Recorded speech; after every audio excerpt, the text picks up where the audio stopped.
an Unspoiled Network podcast.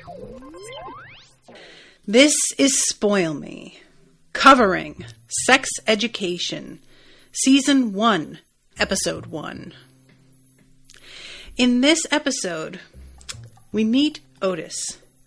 And Otis has got some sex problems. His mother specializes in sex problems. And it turns out maybe Otis also specializes in sex problems. And I don't know, maybe this is his calling too. Welcome to Spoil Me.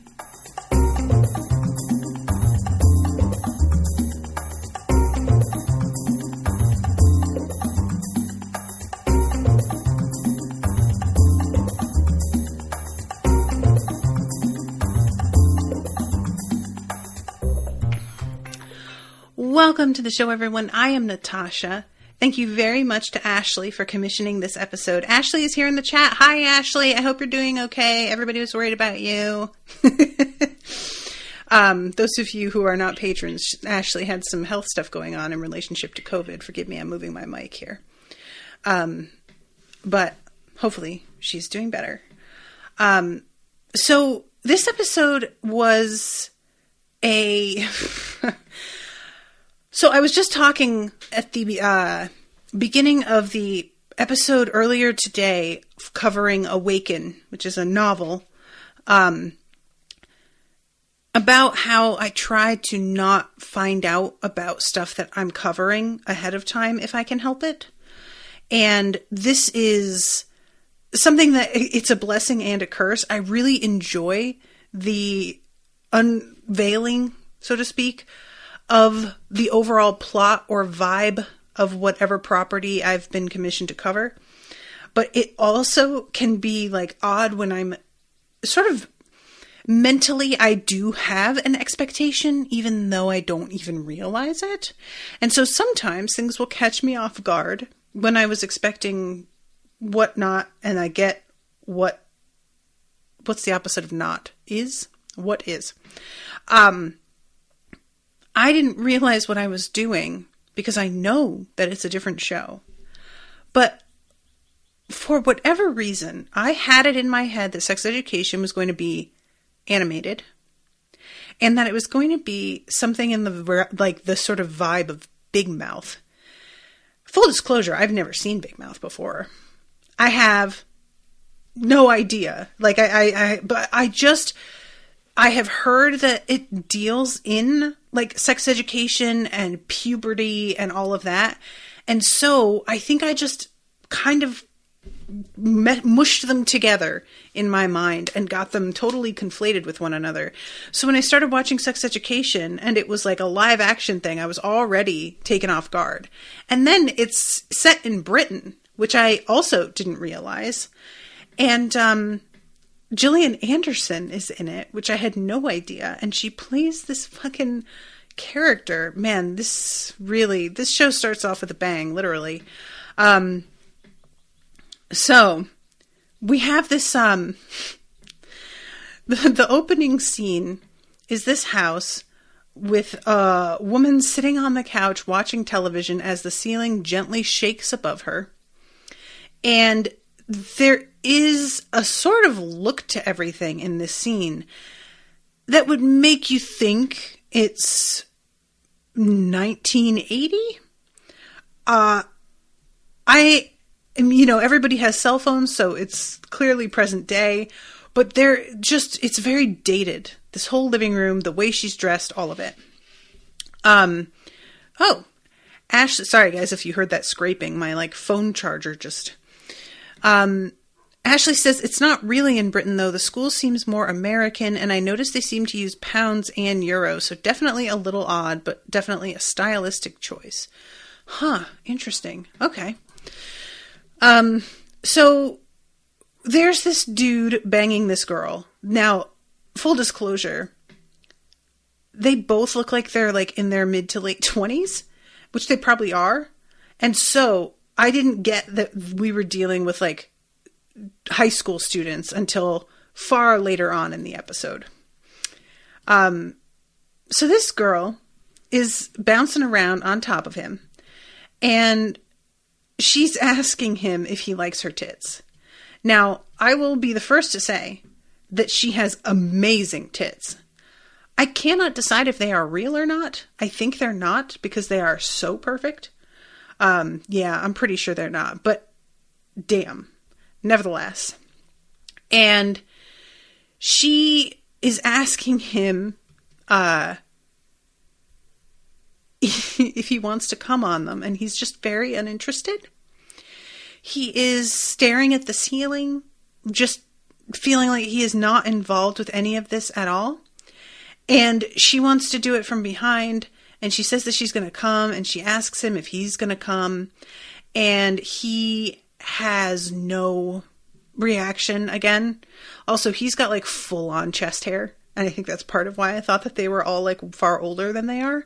Not to say that dudes don't get chest hair in high school, but just not like to this extent usually. And he fakes an orgasm, and she can tell. And he has to show her the condom afterwards, and there's no cum in it, and she can tell.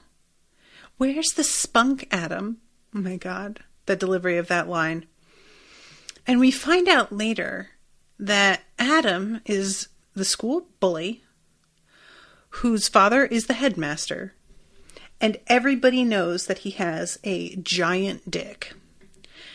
Now, as Adam is quick to point out later, he's only slightly above average, actually. But evidently everybody is very impressed nevertheless.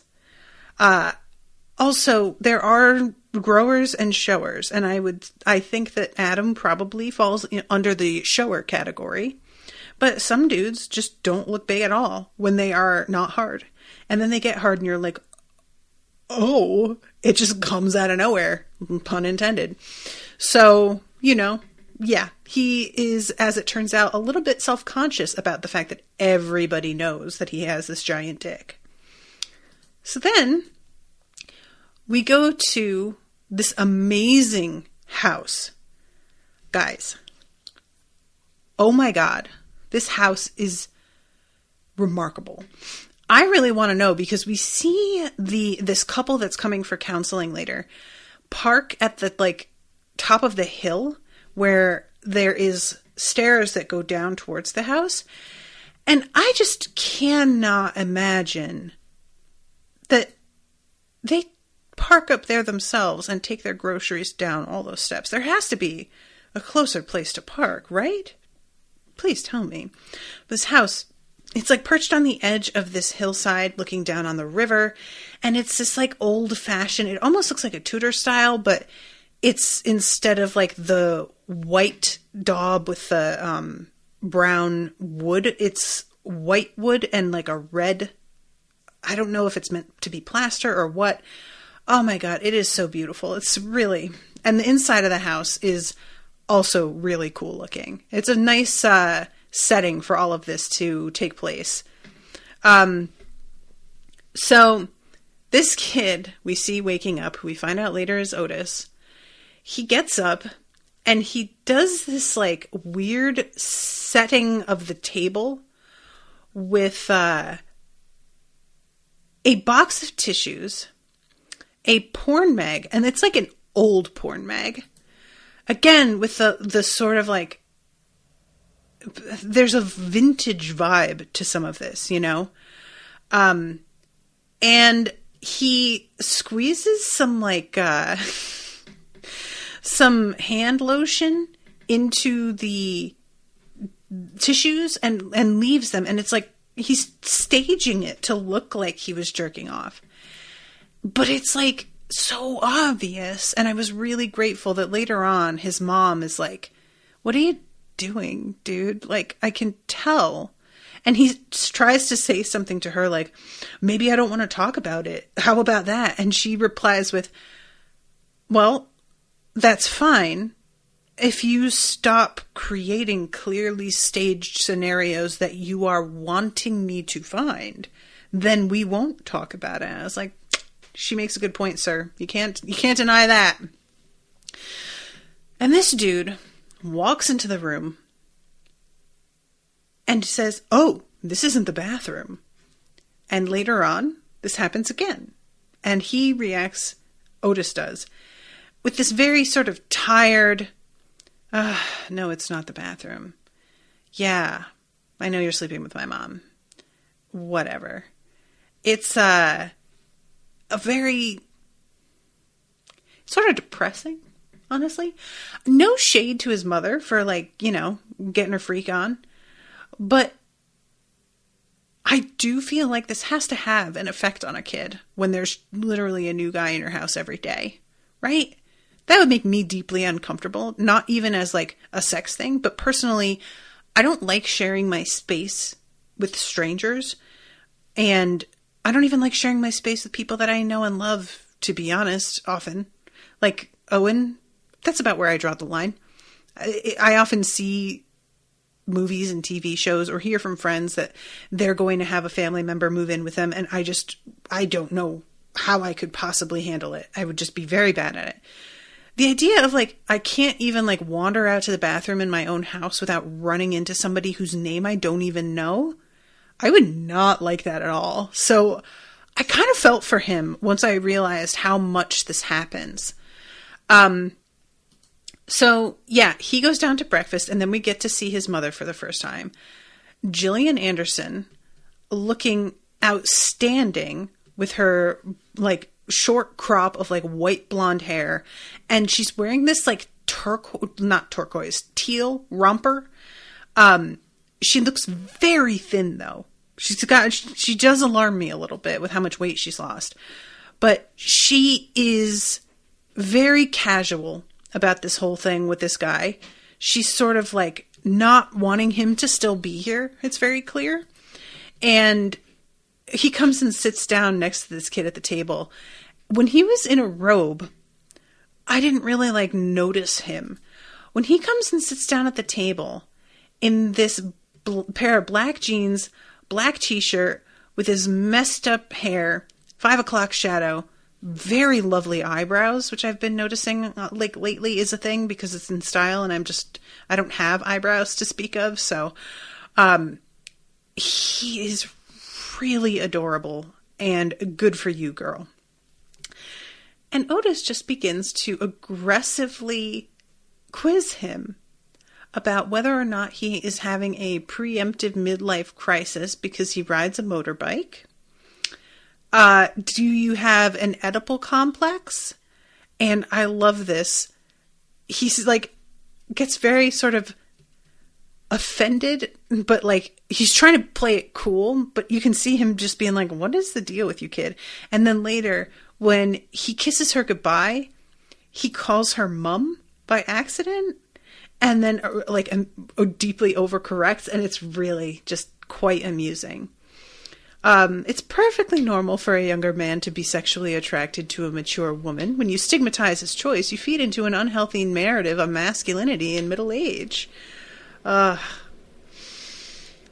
She's delightful. She really is. She's just so fun. So, he comes over to like give her a kiss goodbye. Oh, guys, when he says, thanks, Mom, that's not even as funny to me as the way that she tilts her head in a very like, you're going to kiss my cheek. I'm not going to give you my full attention. You're definitely not getting a kiss on the lips to indicate that there's anything more going on with us that you can expect. And I'm busy reading the paper right now. So I'm just really we're not doing it. So thanks. Bye. I appreciate you. This whole thing is very amusing. So he heads out, and Otis is up there with his friend about to get on a bike to head to school. Guys, help me. His friend, who's named, what is it? What is his name? Everybody help me. Eric? Is it Eric? I feel like it's Eric. What is he from? He looks so familiar to me, and I could not place him. I can't remember if I have seen him before, or if he just looks like somebody who was in something else and is ringing a bell for me. He just looks so familiar, and it was bothering me because it was the sort of familiar where at certain angles, he doesn't remind me of anybody. And I just can't tell if it's sort of a trick of, the occasional movement of his head or what. I'm clicking on his name on IMDb real quick to see if he's in something else that I have seen. But I am nothing that I know. I don't know. He just looks so familiar. Your mom's new boyfriend is a big, hot, sticky, wet dream.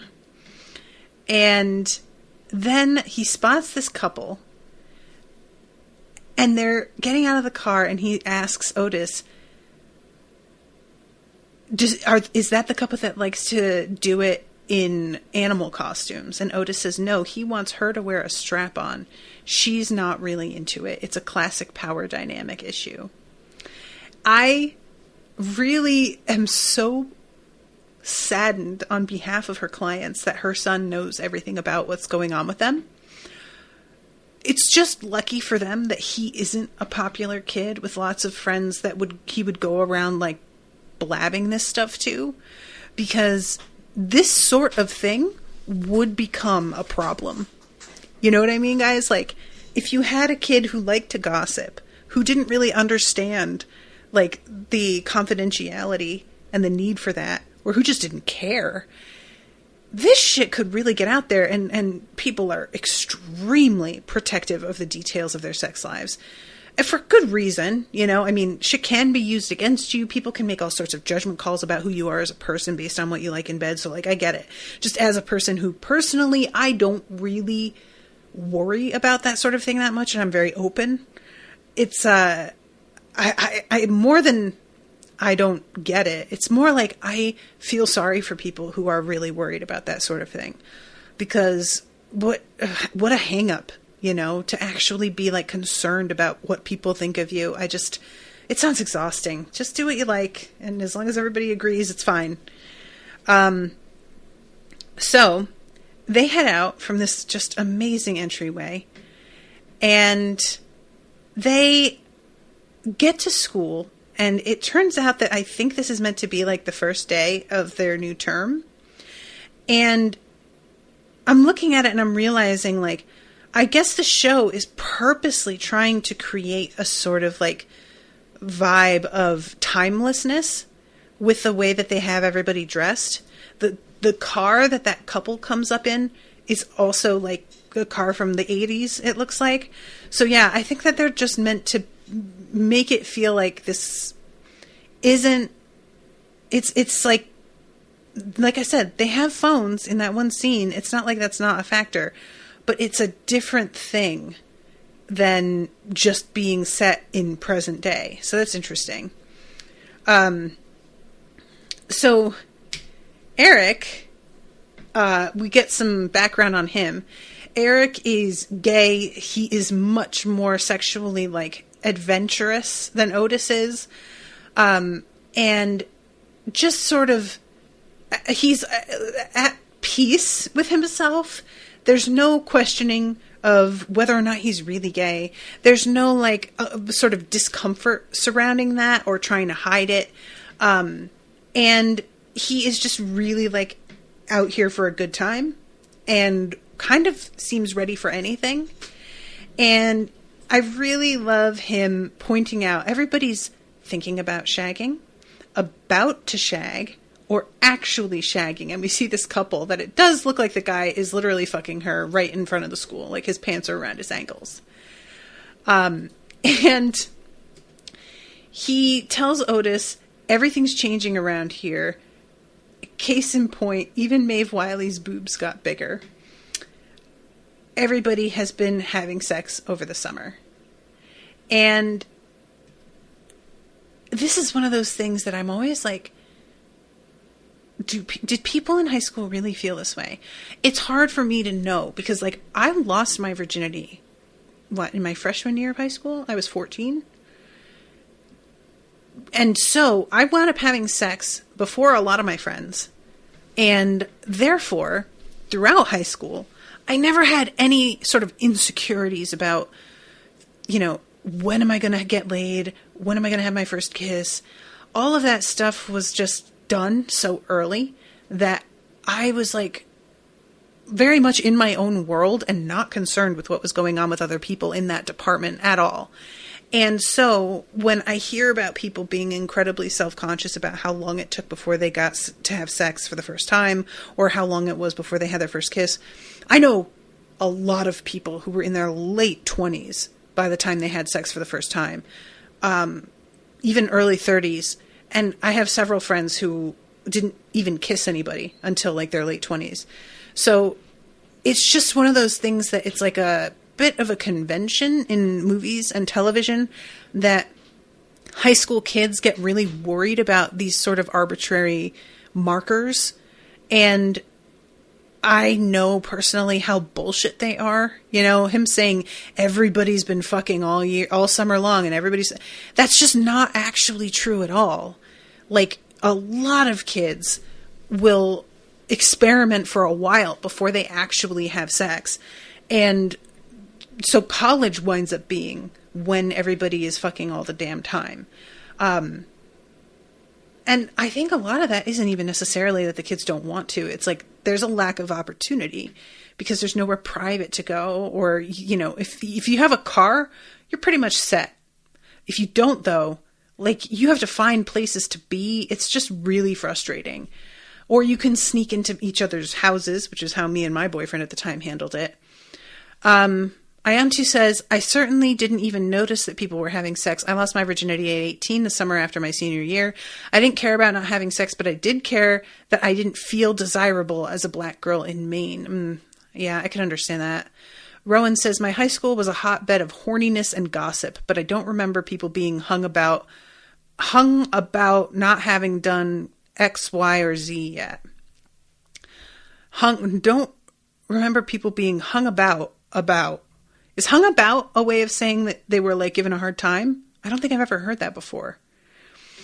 Yeah, it just like hung up about. Oh, okay, got you.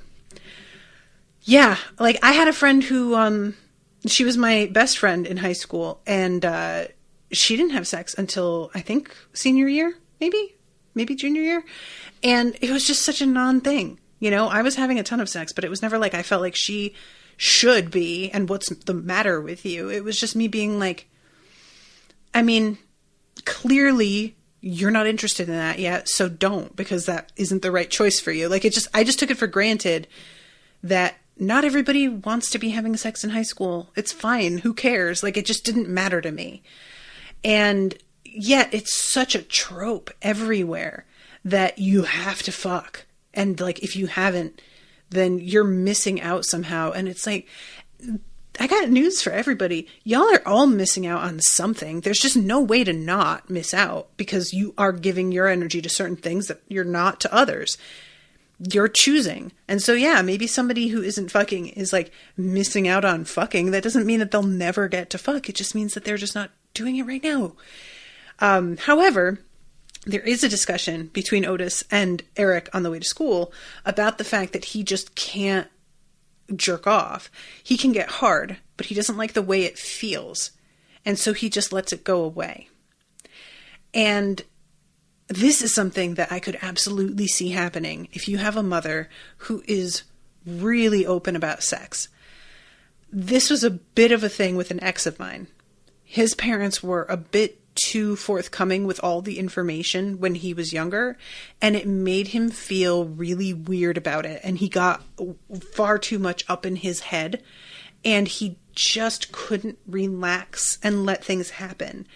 And it was really tough, and it was nowhere on this level. Like, his mother wasn't a sex therapist or anything, and it wasn't even like sex was a common topic of conversation when we would go and see his family or anything. It was just something about the attitudes that they had when he was a kid made him really self-conscious about things, even though the whole point of the way they handled talking about sex was meant to do the opposite and keep him from feeling self-conscious about it. So, yeah, I just really, and also as somebody who, as I have gotten older, I've gotten more anxious and I've gotten more in my head and I've become less confident too.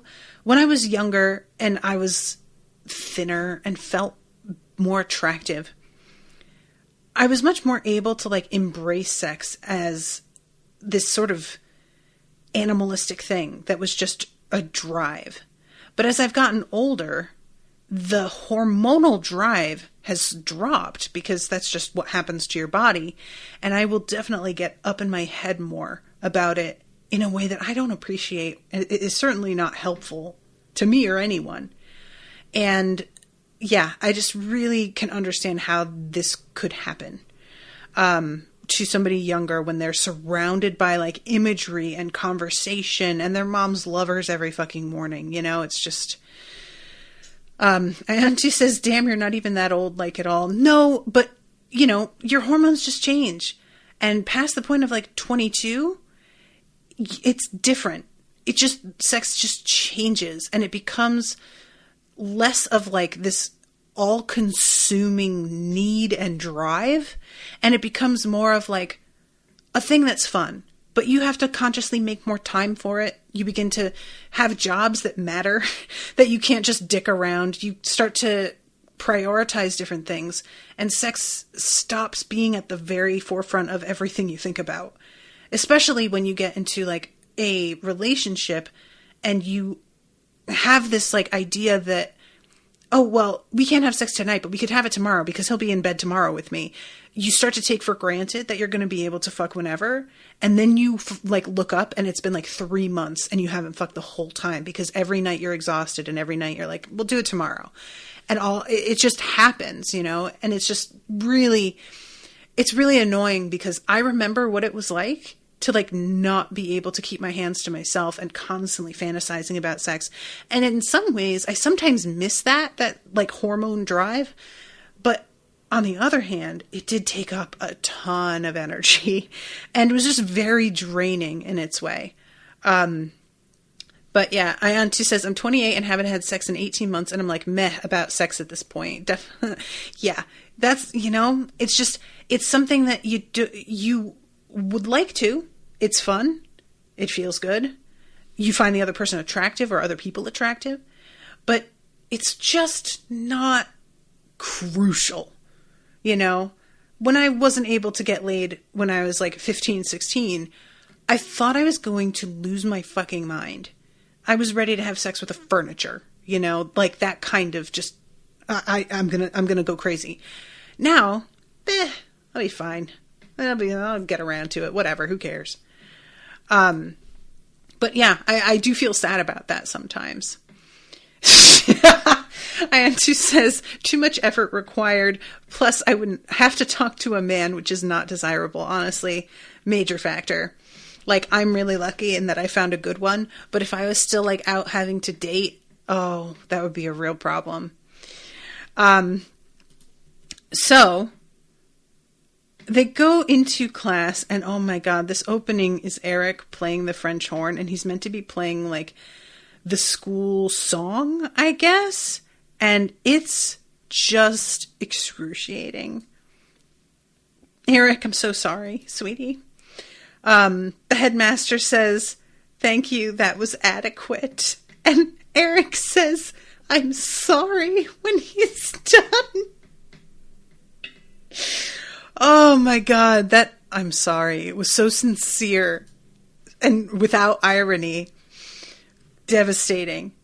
When he comes and sits down and Otis is like, what the fuck? Why did you even offer to do that? He says, I wanted to impress the swing band. And the swing band throws a note at him that just says, you're shit, sincerely, the swing band. Which I swear to God, this show is full of very funny moments. So then we have, what is it? The school president? Who is it that comes up here? Jackson Marchetti is his name, or Marchetti. It is my great pleasure to introduce you, head boy, to our brand new head boy, Jackson Marchetti. I had a kid in my school who was named Brian Marchetti, and we said Ketty.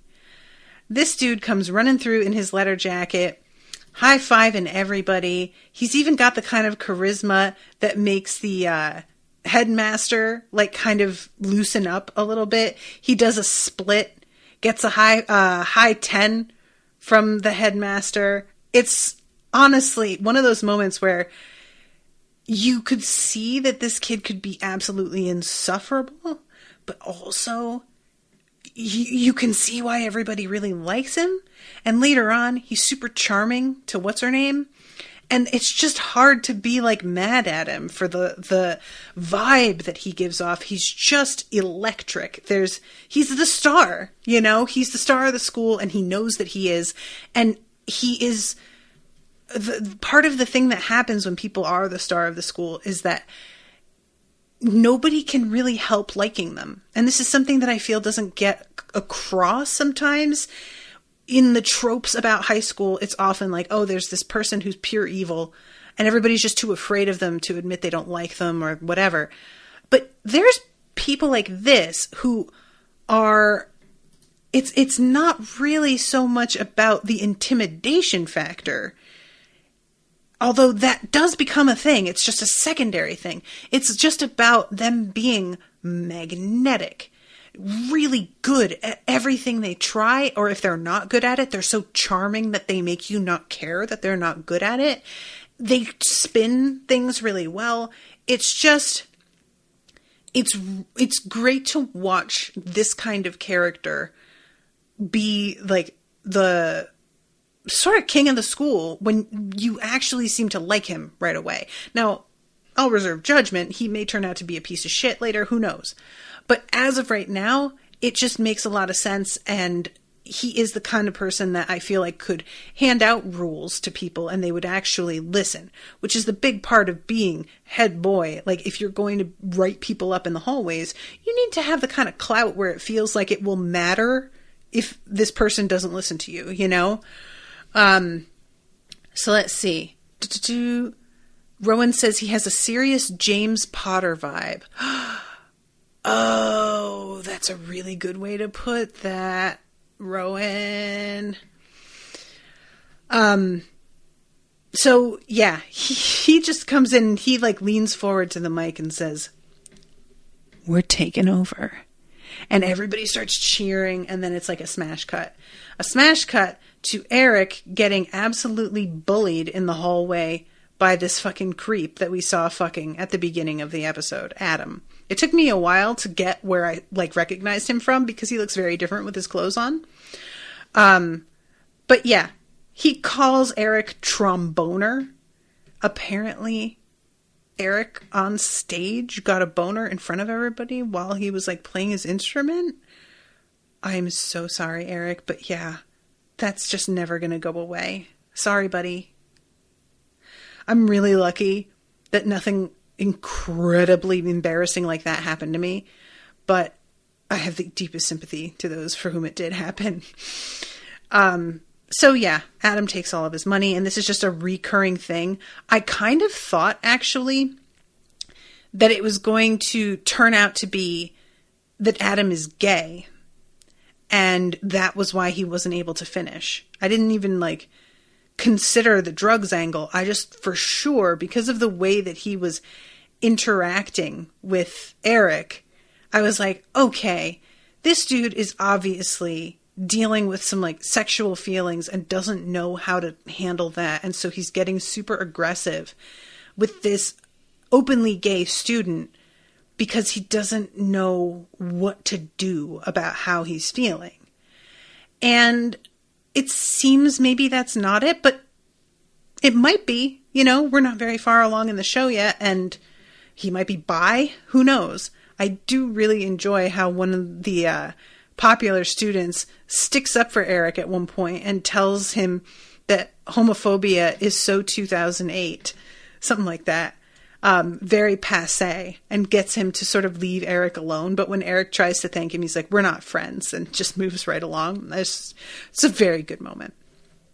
Poor Eric too. This kid's a good actor. I really appreciate him managing to pull off being super excited about this new year, what's in front of them as students, and yet when he's bullied, he just sort of retreats into himself, and the like look of grief on his face is so real. So at this point, Otis is walking down the hallway, and he walks right into this girl that we find out is named Maeve.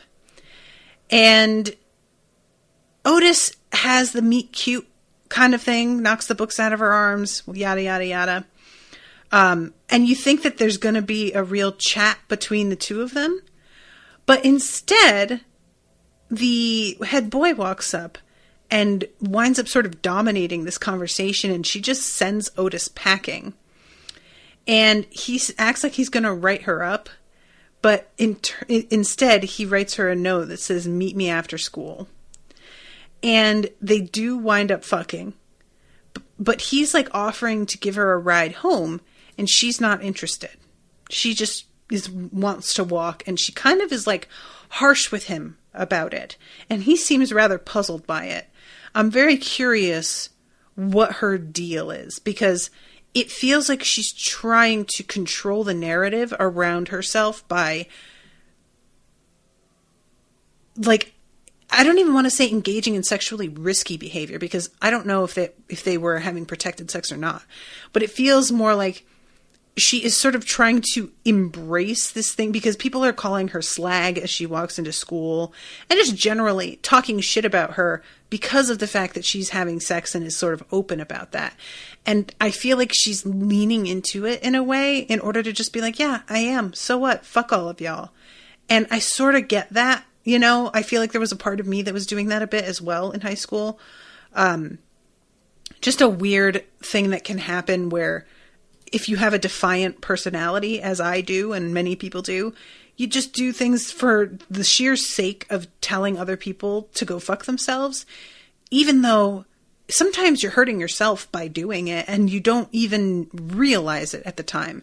It's one of those things that turns into it's sort of self-defeating, because you do it in an attempt to make people believe that you don't care what they think. But the truth is, you care enough to still base your actions on what they're saying about you. So in the end, you wind up sort of proving their point to them that you are aware of what they're thinking and saying about you. And, you know, just doesn't really always work out. But anyway, yeah, he is clearly sort of into her, and the whole vibe of him is very, like, charming, and I really understand her being drawn to the swagger. I really do. Some guy tells her she has a nice rack, and she just punches him in the gut. And head boy says, "You kind of deserve that, man," which I did really enjoy, actually. So, oh my God, you guys, I am 38 minutes in, and I'm not even halfway through this episode. Okay, I'm going to have to jump ahead here a little bit. So, we find out that Maeve is friends with the girl that Adam was fucking earlier. What is this girl's name? Help me. And evidently this girl is like part of the popular crew.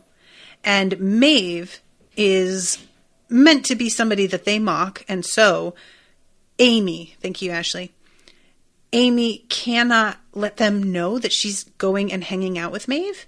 And Maeve seems completely unbothered by the fact that Amy has to lie about hanging out with her. She's just takes it for granted, like, yeah, I know that they can't know. I won't tell anybody. Duh, it's fine. And she's like really very, she's just very sort of, saying that she's okay with it isn't even, it's more that she's amused by it, you know? And, Amy tells her that her friends are telling her she needs to dump Adam because he's lowering her social status. And eventually, when Adam comes into school, stands on a table, and drops trow in front of everybody, indeed, she does dump him, because that is just a bridge too far. I think that was a wise decision, honestly. I love the fact that Adam blames Otis for all of this when, like, Otis never told you to go out into the school and flash everybody, dude. Like, that is absolutely distinctly not his fault, but okay. And yeah, Amy tells her about the fact that he can't come and she doesn't know what to do and, you know, feeling weird about it. And then we jump to Adam coming over to Otis's place. So amazing, because Otis is trying to hide the fact that his mother is a sex therapist because he knows that he's never going to hear the end of it if somebody like Adam finds out. But there's just no way to hide something that is so pervasive in his home. It permeates every single piece of artwork that is around the house. And eventually, inevitably, Adam wanders into her office and finds all of this stuff. And we sort of jump ahead to this moment a little bit later where he's out on the back deck smoking weed with Otis's mom. And honestly, this is the first time that he has really looked hot to me. Adam in this sleeveless black tee leaning up against the banister. I was just like, oh, hi. Whoa. Okay. My B. Didn't notice, but you fine. I started to take it back shortly after this, but nevertheless. So yeah, he asks Otis, if your mom is so cool, why are you such shit? Which, damn, okay. But then she makes the mistake of mentioning how if you use a lot of drugs, it can have an effect on you later in life. And that she knows some men who aren't able to finish because they abused drugs when they were younger and it had some long-term lasting effects. And he takes this very personally and decides that he is going to take some Viagra. And he takes 3, which I didn't quite realize when I was first watching it what he was doing. Owen was sitting next to me and Owen went, oh shit, when he took the 3rd one. And I suddenly, for some reason, the tone of Owen saying, oh shit, made me realize that it was Viagra. I don't know what it was in his voice, but I was like, oh, that's the kind of voice that dudes get when they realize that somebody is about to do something or have something happen to them that will affect their junk. That is the fucking voice. And indeed, it turns out that this guy has a major problem because he took too many and this shit has gone on too long and he's just a goddamn mess. But we'll get to that. In the meantime, he storms out and Otis has a fight with his mother. She tries to say, your friend is very sensitive. And Otis is like, you can't go around analyzing people that you don't know.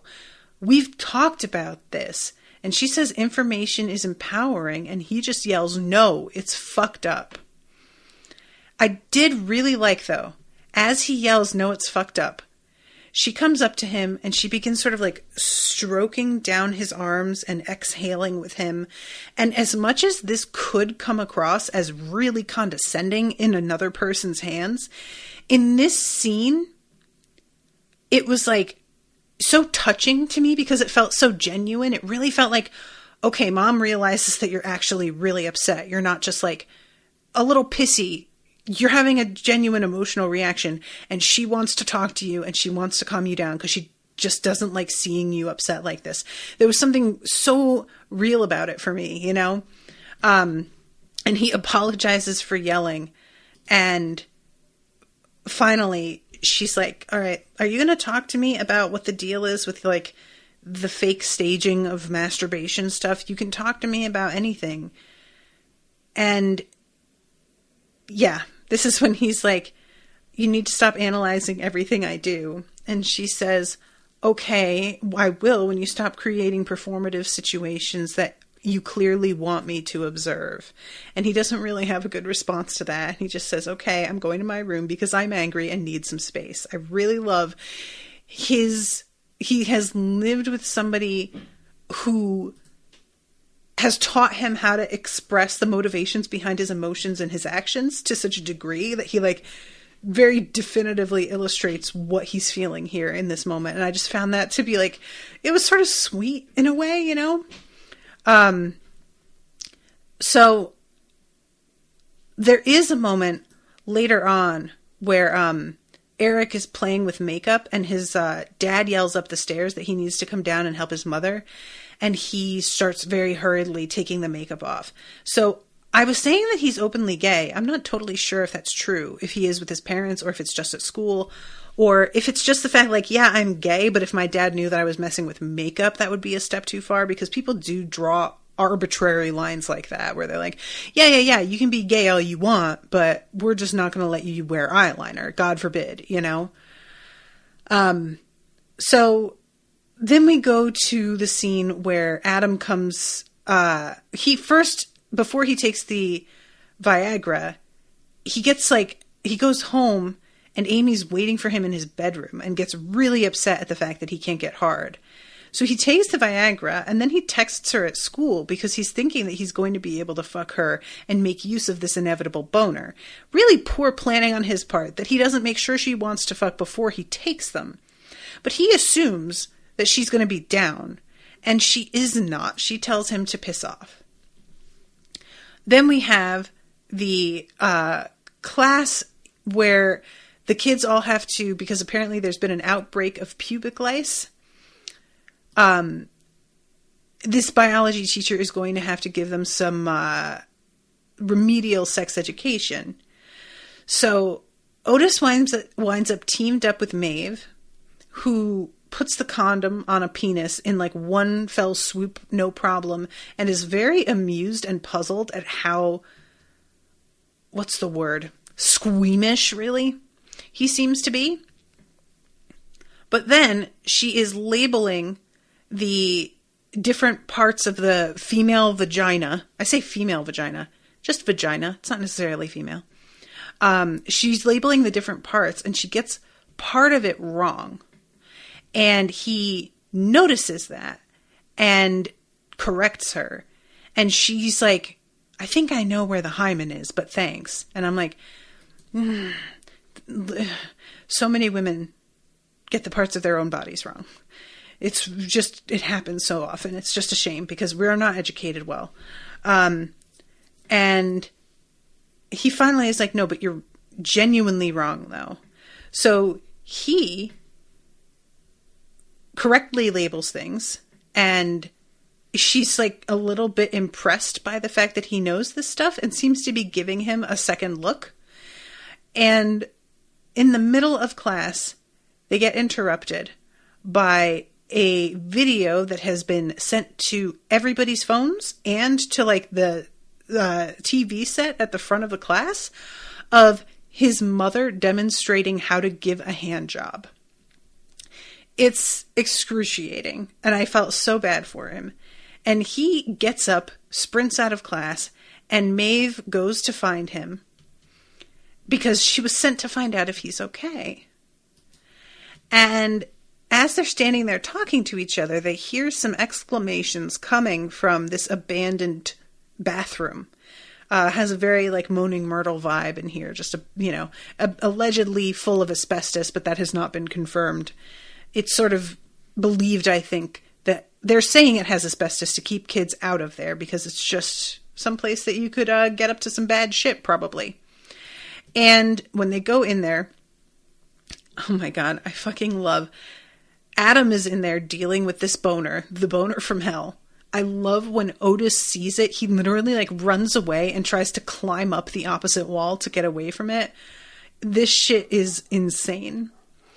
And finally, he notices Otis and asks Otis to help him. And Otis is like, you are the one who just sent everybody that fucking video of my mother. I'm not going to help you. And Adam is like, dude, seriously, I really do need help. Like, I don't know what I'm going to do.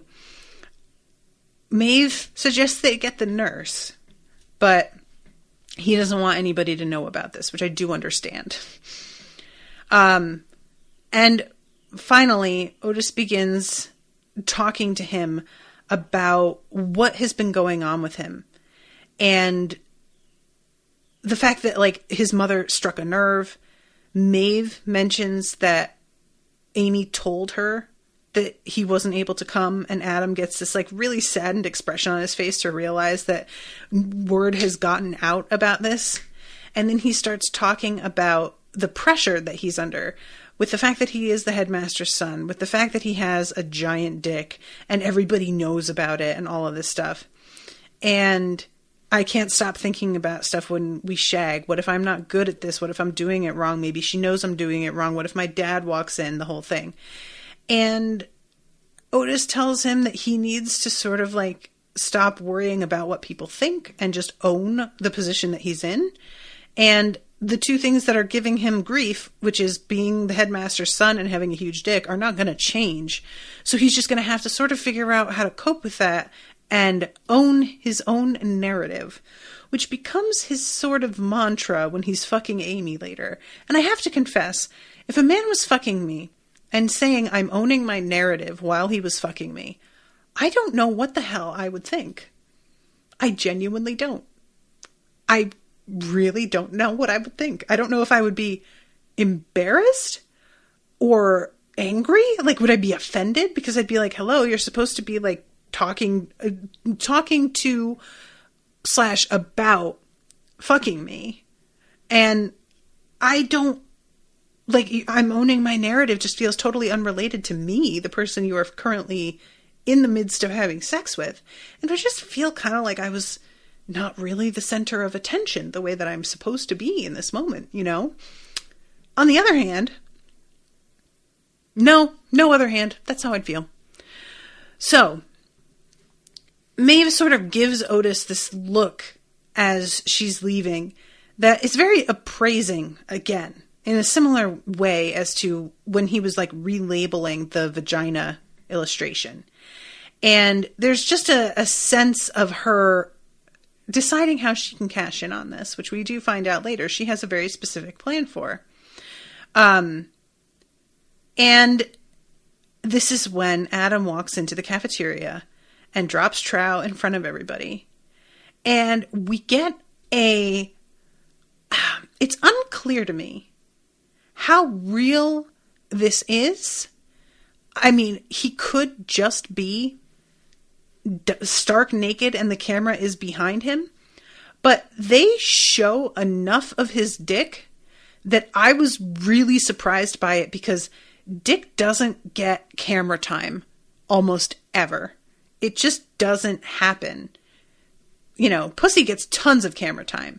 Dick, it just doesn't happen. We just don't have, like, if it's done, it's for comedy. And this is definitely, it does fall under that category here. Don't get me wrong. It's done for comedy. Apparently, showing an erect penis is considered pornographic, and that's something that doesn't ever make it into, like, any sort of regular mainstream film.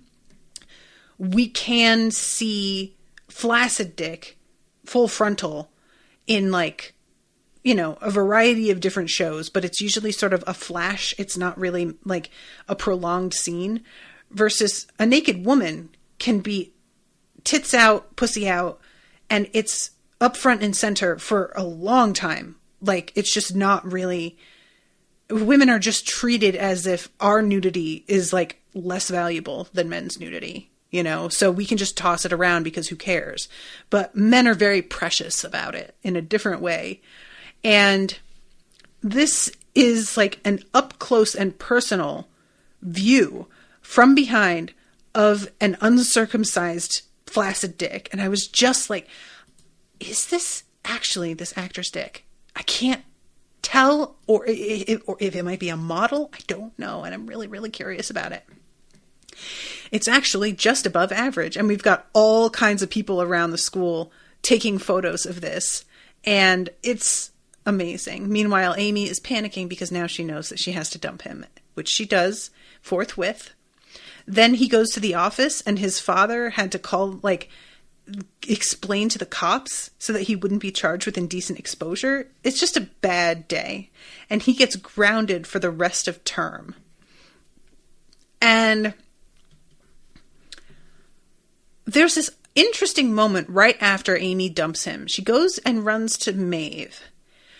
Maeve is standing off to the side, and she's writing in a journal and looking at the head boy who is flirting with this other girl with daggers in her eyes. Like, she's obviously really, really salty about the fact that he's chatting up this other girl right away. when she made it very clear she isn't interested in pursuing anything further than just fucking him. He was obviously interested in pursuing something further with her, but she full on rejected him. But here she is being bitter over the fact that he's decided to move on to somebody else. And I could see how that could happen. She probably feels like she can't show weakness by getting emotionally attached to somebody. And yet she still does want emotional attachment, which there's nothing wrong with that. But there's a lot of, there's certainly a narrative out there that, you know, if you are able to fuck without getting attached, that's some sign of strength or logic or something, which is just horseshit.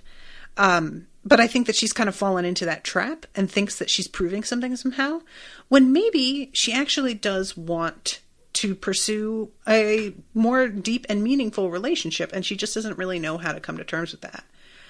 So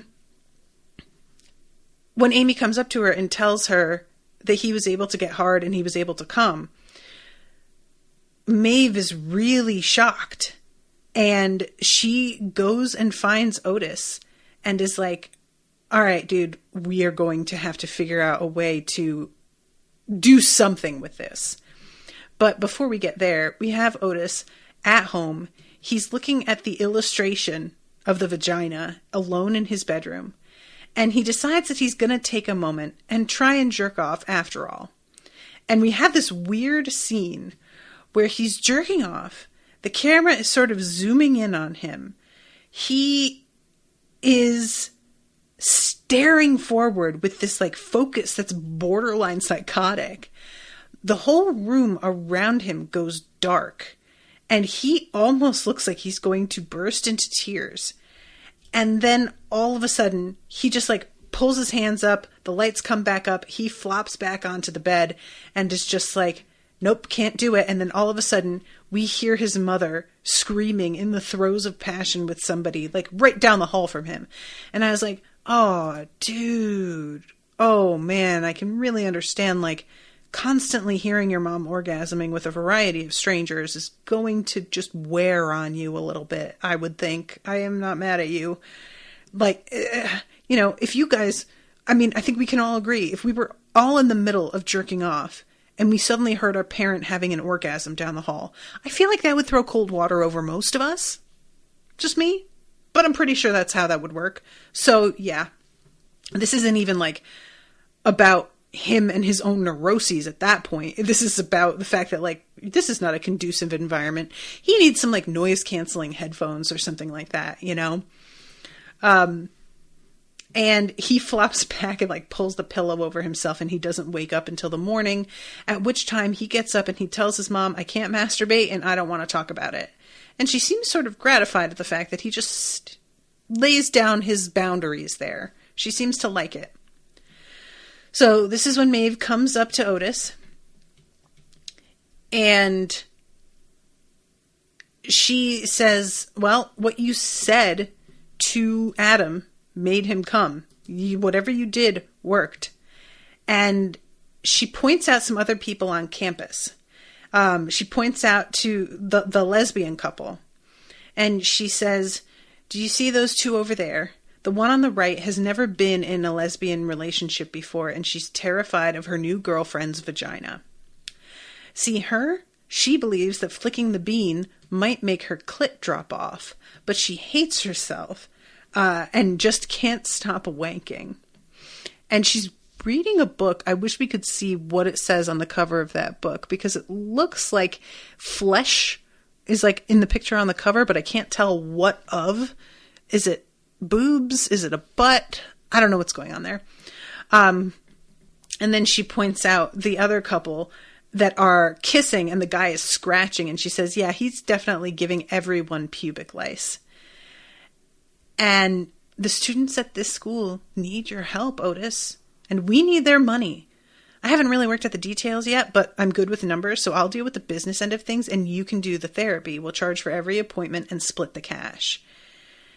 You have a gift. It would be irresponsible to waste it. Look how you helped Adam. And very enterprising young woman. Wholeheartedly approve. And I really love the look that comes over Otis's face here, where as much as he doesn't want to do this in some ways, how much faith she has in him is clearly sort of like getting to him. Like he's kind of high on himself for a second, and it's kind of adorable to see. I don't know about this kid as an actor in terms of like where he's from or what else he's been in, but he's the only one out of everybody so far that has actually looked like a teenager to me, and he is just adorable. Very, very charming. Ashleigh says, after the watershed, kids are supposed to be in bed by 9 and you can air whatever. Oh, because Rowan said after 9 p.m. in the UK, penises come out on TV. That is so funny. Yeah, that is very different from the US, definitely. So, yeah, Maeve starts to walk away, and he stops her at the last second and just says, okay. And I love the smile on her face because she knew he was going to cave. And he says, I'm in. And that's the end of the episode. And you can see him sort of not knowing what to do with the fact that he's about to do the thing that his mother does. You know, I mean, yeah, it's a weird situation to be in. He's going to be his mom, but for the school. Who knows? Ashleigh says he was in The Boy in the Striped Pajamas. I never saw that. I heard it was very depressing. But yeah, so that's the end of the episode. So that's fun. And let me see how many more of these I've got. I am commissioned into season 2, episode 3. So that's cool. Thank you to Ashleigh. I think Ashleigh is the one who commissioned all of these. So also Ender's Game, which I have not seen either. Yeah, this was not anything that I expected, but it's been very enjoyable. And I'm really interested to see what happens here and what other kind of bonker shit turns up at the school. And eventually, what his mother will think if she finds out about this. Because, I mean, she could take it as a compliment, or she could think that he's being really irresponsible. I don't know.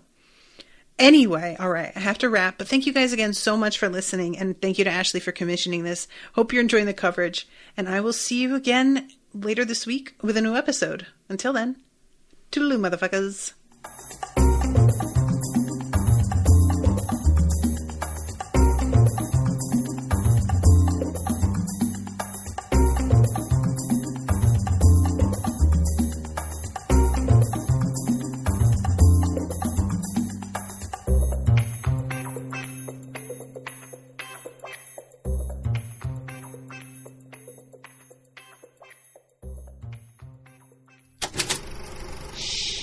That was an Unspoiled Network podcast.